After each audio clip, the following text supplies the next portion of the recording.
प्रिय भक्तजनों, आज हम दुर्गा सप्तशती का 7वां और 8वां अध्याय श्रवण करेंगे। महर्षि मेधा ने कहा, दैत्यराज की आज्ञा पाकर चंड और मुंड चतुरंगिनी सेना को साथ लेकर हथियार उठाए हुए देवी से लड़ने के लिए चल दिए। हिमालय पर्वत पर पहुंचकर उन्होंने मुस्कुराती हुई देवी जो सिंह पर बैठी हुई थी देखा।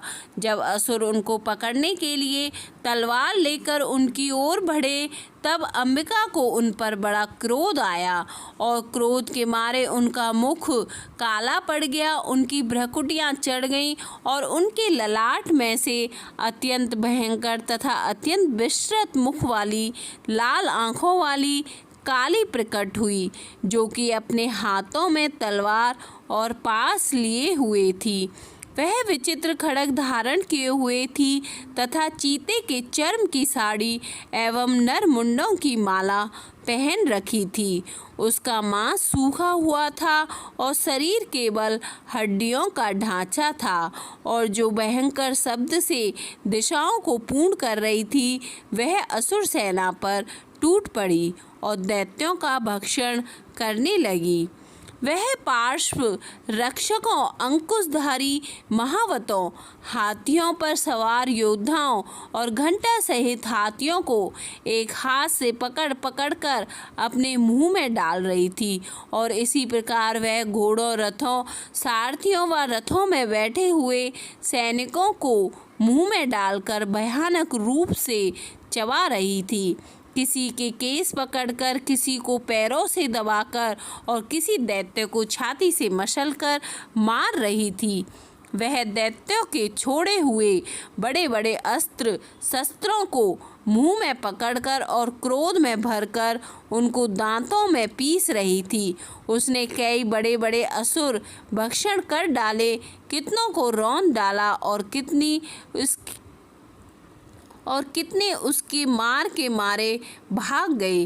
कितनों को उसने तलवार से मार डाला, कितनों को अपने दांतों से समाप्त कर दिया, और इस प्रकार से देवी ने क्षण भर में संपूर्ण दैत्य सेना को नष्ट कर दिया।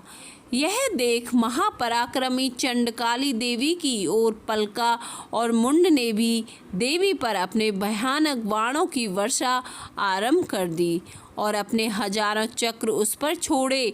उस समय वह चमकते हुए बाण व चक्र देवी के मुख में प्रविष्ट हुए इस प्रकार दिख रहे थे कि जैसे मानो बहुत से सूर्य मेघों की घटा में प्रविष्ट हो रहे हों। इसके पश्चात भयंकर शब्द के साथ काली ने अत्यंत जोश में भरकर विकट अट्टहास किया। उसका भयंकर मुख देखा नहीं जाता था।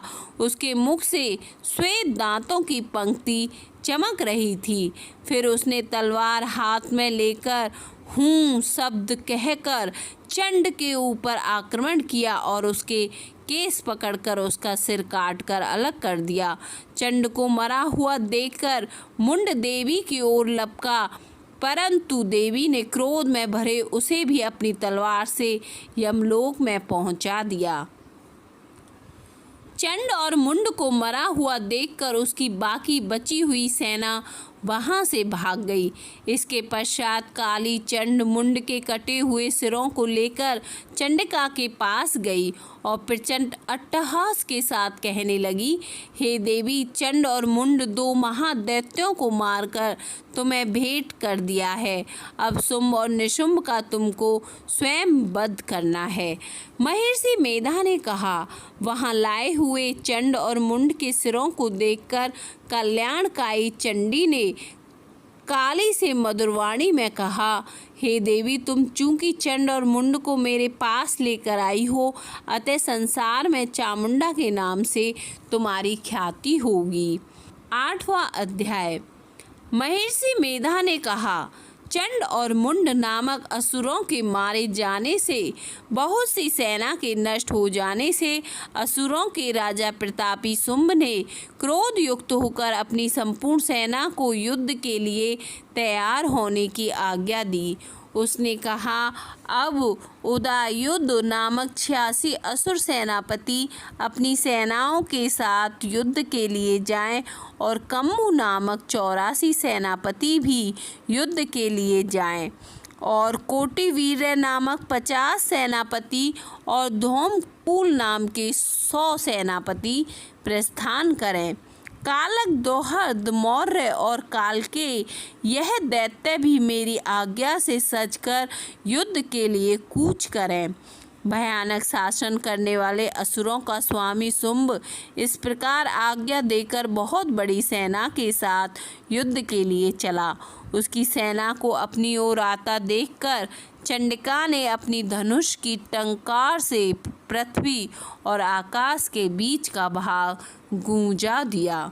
हे राजन, इसके पश्चात देवी के सिंह ने दहाड़ना आरंभ कर दिया और अंबिका के घंटों के शब्दों ने उस ध्वनि को और भी बढ़ा दिया।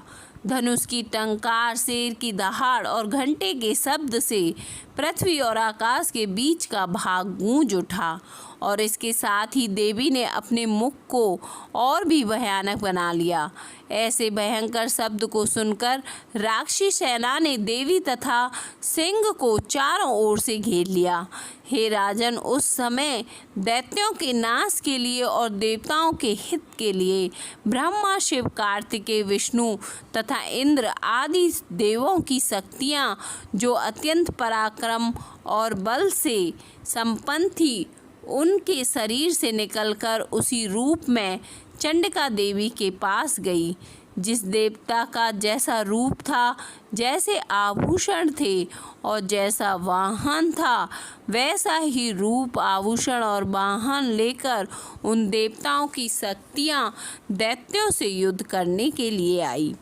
हंसयुक्त विमान में बैठकर और रुद्राक्ष की माला तथा कमंडलू धारण करके ब्रह्मा जी की शक्ति आई। वृषभ पर सवार होकर, हाथ में त्रिशूल लेकर, महानाग का कंकड़ पहनकर और चंद्र रेखा से भूषित होकर भगवान शंकर की शक्ति माहेश्वरी आई और मोर पर आरूढ़ होकर हाथ में शक्ति लिए दैत्यों से युद्ध करने के लिए कार्तिकेय जी की शक्ति उन्हीं का रूप धारण करके आई।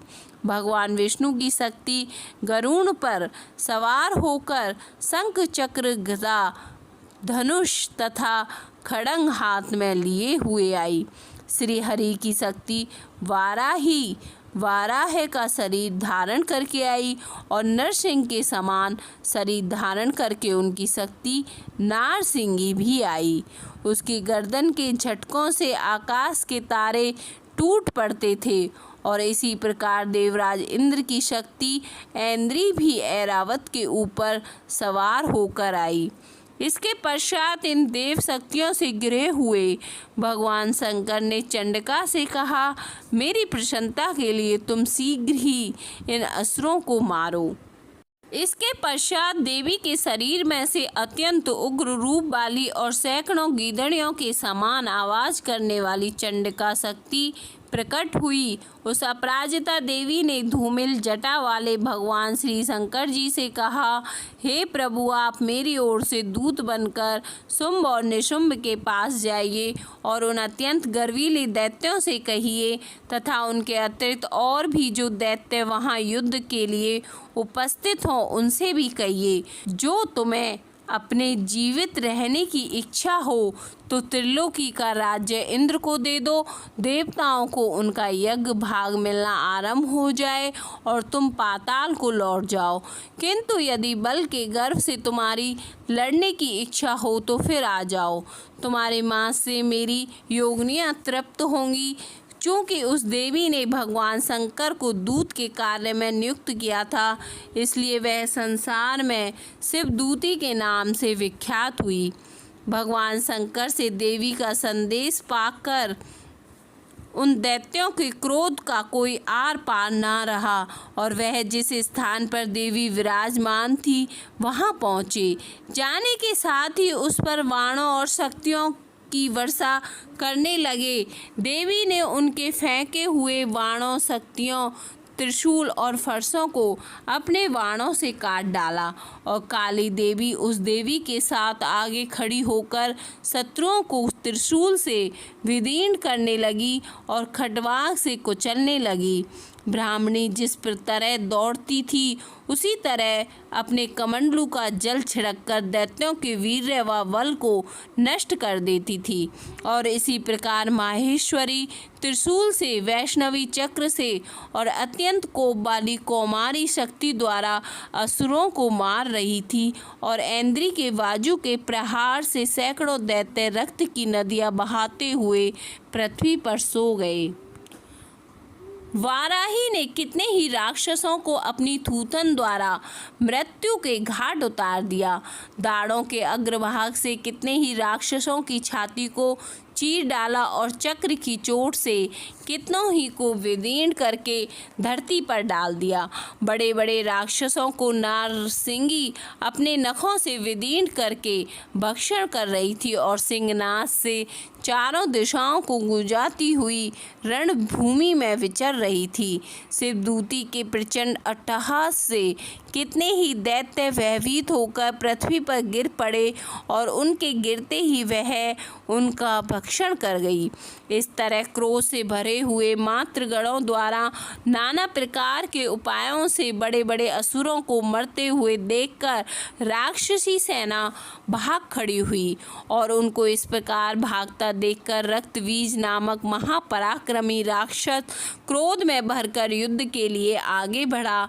उसके शरीर से रक्त की बूंदें पृथ्वी पर जैसे ही गिरती थी तुरंत वैसे ही शरीर वाला तथा वैसे ही बलवान दैत्य पृथ्वी से उत्पन्न हो जाता था।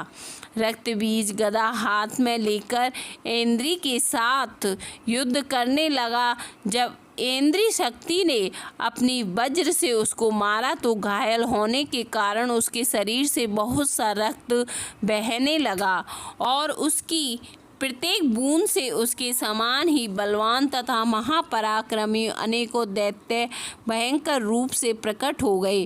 वह सबके सब दैत्य बीज के समान ही बलवान तेज वाले थे। वह भी भयंकर अस्त्र शस्त्र देवियों के साथ लड़ने लगे। जब ऐन्द्री के वज्र प्रहार से उसके समस्त मस्तक पर चोट लगी और रक्त बहने लगा तो उसमें से हजारों ही पुरुष उत्पन्न हो गए। वैष्णवी ने चक्र से और ऐन्द्री ने गदा से रक्त बीज को चोट पहुंचाई और वैष्णवी के चक्र से घायल होने पर उसके शरीर से जो रक्त बहा उससे हजारों महाअसुर उत्पन्न हुए जिनके द्वारा यह जगत व्याप्त हो गया। कौमारी ने शक्ति से, वाराही ने खड़ग से और माहेश्वरी ने त्रिशूल से उसको घायल किया। इस प्रकार क्रोध में भरकर उस महादैत्य ने सब मात्र शक्तियों पर पृथक पृथक गदा से प्रहार किया और माताओं ने शक्ति तथा शूल इत्यादि से उसको बार बार घायल किया। उससे सैकड़ों महादैत्य उत्पन्न हुए। इस प्रकार रक्तबीज के रुधिर से उत्पन्न हुए असुरों से संपूर्ण जगत व्याप्त हो गया, जिससे देवताओं को भय हुआ।